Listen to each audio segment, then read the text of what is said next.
पहिले नमन शिवाजीराजांना, छत्रपतींना, शाहूराजांना, बाबासाहेबांना, बाबासाहेबांना, बाबासाहेबांना. क्रांतिज्योतींच्या स्मृतीला, क्रांतिज्योतींच्या स्मृतीला, वस्तात लहुजींच्या चरणाला, वस्तात लहुजींच्या चरणाला, गातो अण्णाभाऊंच्या पोवाड्याला जी जी जी जी जी, गातो अण्णाभाऊंच्या पोवाड्याला जी जी जी जी जी. अमृताचे पान आहे, शायरीचा मान आहे, अण्णाभाऊंची लेखणी महाराष्ट्राची शान आहे.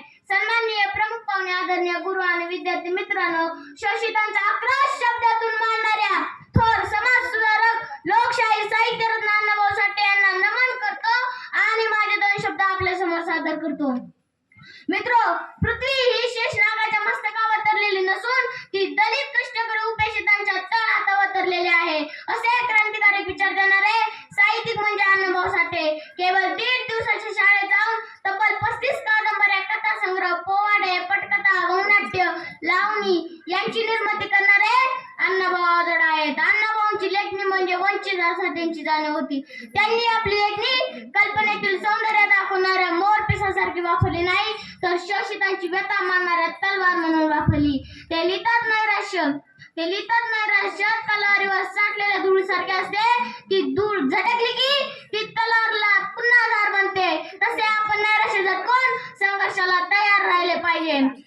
अण्णाभाऊचा जन्म महाराष्ट्रातील सांगली जिल्ह्यातील वाळवा तालुक्यातील वाटेगाव येथे झाला. हा महान साहित्य रत्न 1920 साली त्या काळी अस्पृश्य समाजाला, मातंग समाजात जन्माला. लहानपणापासून त्यांना अन्यायाची चीड होती, म्हणूनच 1942 ला चले जाव चळवळीत सहभागी झाल्याने ब्रिटिश सरकारने अण्णाभाऊला पकडण्याचे वॉरंट काढले होते. त्यांना जगण्यासाठी प्रत्येक दिवशी संघर्ष करावा लागला. 10-11 वर्ष वयातच रोजंदारीसाठी त्यांना आई वडिलांसोबत मुंबईला यायला लागले.